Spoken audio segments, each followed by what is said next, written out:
दोस्तों, तो मैं आपका अपना आदर्श सिंह अपने यूट्यूब चैनल में स्वागत करता हूं। आशा करता हूं कि आप लोग जहां होंगे ठीक होंगे। तो आज का टॉपिक जो है, जैसा कि आपने थंबनेल में देखा है कि आज मैं आपसे क्या करने वाला हूं, जो 30% सिलेबस है, जो 9 से लेकर 12 तक जो शिक्षा विभाग द्वारा 30% सिलेबस कम किया गया है, उसके बारे में आज मैं चर्चा करने वाला हूँ। तो मेरा नाम है आदर्श सिंह और मैं अपने यूट्यूब चैनल रॉकेट ट्यूब में स्वागत करता हूँ। तो चलिए बिना किसी समय गवाए वीडियो को शुरू करते हैं। तो यहाँ पर जैसा कि लॉकडाउन कोरोना वायरस है और लॉकडाउन पड़े हुए हैं और स्कूल कॉलेज पूरे बंद हैं। तो स्कूल कॉलेज पूरे बंद होने के कारण आप लोगों की पढ़ाई पूरी नहीं हो पा रही है, खासकर क्लास 10 और 12 वालों का, क्योंकि उनका आपकी बोर्ड एग्जाम पेपर शुरू होने वाला है। तो यहाँ पर हम आपके लिए मतलब क्लास 10 के लिए जो 30% सिलेबस, मतलब जो सभी विषयों में 30% सिलेबस कम हुए हैं, उसके बारे में हम आपको विस्तार में बताएंगे। तो चलिए शुरू करते हैं। तो यहाँ पर आप स्क्रीन में यहाँ पर देख सकते हैं कि कुछ सिलेबस कम हुए हैं और उसमें से जो 30% सिलेबस कम हुए हैं, पहले हम उनको आपको बताएंगे, उसके बाद जो 70% सिलेबस बचे हैं उसको हम आपको बताएंगे। तो चलिए, जैसा कि आप स्क्रीन पर देख रहे होंगे कि इकाई 1 बीजगणित, मतलब बीजगणित में कौन कौन से टॉपिक हट गए हैं या कम कर दिए गए हैं शिक्षा विभाग द्वारा। तो यहाँ पर बीजगणित में क्या क्या कम कर दिए गए हैं, बहुपद हट गया है, बहुपद के गुणांक, बहुपद के जो शून्यांक थे वो भी हट गए, द्विघात बहुपद के गुणांक और शून्यांक के मध्य संबंध, जैसा कि आप देख रहे होंगे, और वास्तविक गुणांकों वाले बहुपदों के लिए विभाजित एल्गोरिथम कथन तथा उस पर सामान्य प्रश्न, मतलब जो जितना टॉपिक यहाँ पर लिख रहे हैं आप या मैंने आपको बोला है, तो वो सब क्या हो गए, हट गए हैं। और अब आगे चलते हैं। इसके बाद क्या आता है, वृत्त आया है। अब वृत्त में कौन कौन से टॉपिक हटे हुए हैं, चलिए इसे, जैसा कि आप स्क्रीन में देख रहे होंगे, तो यहाँ पर क्या लिखा है, वृत्त की स्पर्श रेखा, स्पर्श बिंदु, ठीक। और यहाँ पर जो मैं चैप्टर का नाम ले रहा हूँ, वृत्त, जैसे वृत्त है, बहुपद है, और ये पूरा सिलेबस मतलब चैप्टर नहीं खत्म हुआ है। इसमें से जो टॉपिक मैं पढ़ रहा हूँ, जो टॉपिक मैं पढ़ रहा हूँ वो क्या हुए हैं, वही खत्म हुए हैं, ठीक।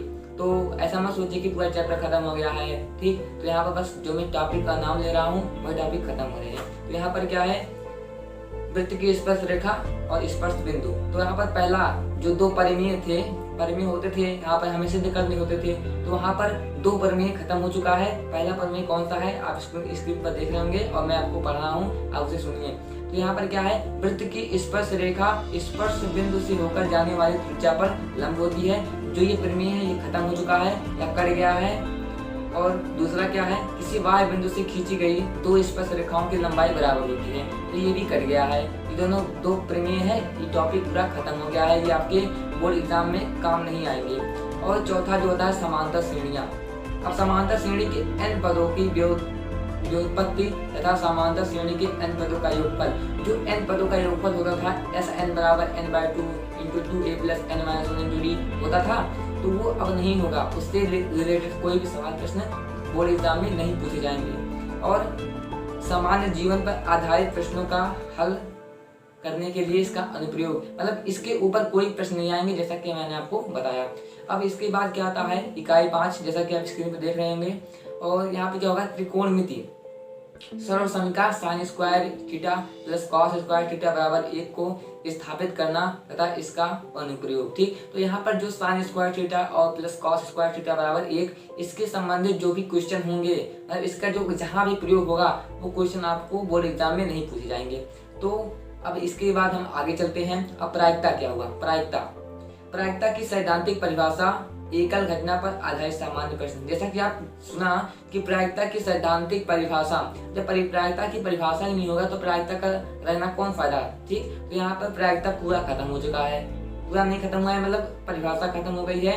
एकल घटना पर आधारित सामान्य प्रश्न, मतलब जो सामान्य प्रश्न है वो भी खत्म हो चुके हैं। अब चलिए, अब जो बचा है, जो 70% सिलेबस हमारा बचा है, कौन सा चैप्टर बचा है उसे हम करेंगे। तो यहाँ पर जैसा कि आपका 70 नंबर का क्वेश्चन आता है बोर्ड एग्जाम में, क्या आता है, 70 नंबर का क्वेश्चन आता है और 30 नंबर जो तो होता है वो प्रैक्टिकल मिलता है, ठीक।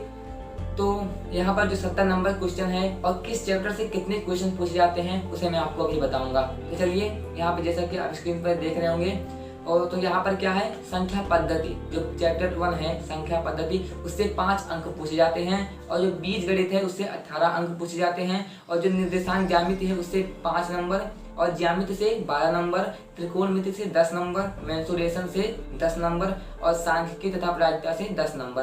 तो अब हम देखेंगे कि कौन से टॉपिक जो 70% में रह गए हैं, और जो जैसा कि मैंने आपको 30% सिलेबस में जो कट चुके हैं उसे मैंने बताया, उसे छोड़ जो आपके जो पहले टॉपिक में हैं, जो पहले से आप पढ़ते आ रहे हैं या पहले पढ़ रहे होंगे आपके भाई बहन जैसे, वो वैसे ही रहेगा। बस जो आपको मैंने बताया 30% सिलेबस कम हो गए हैं वही कम होंगे, और बाकी सब वैसे के वैसे ही रहेंगे। तो आज के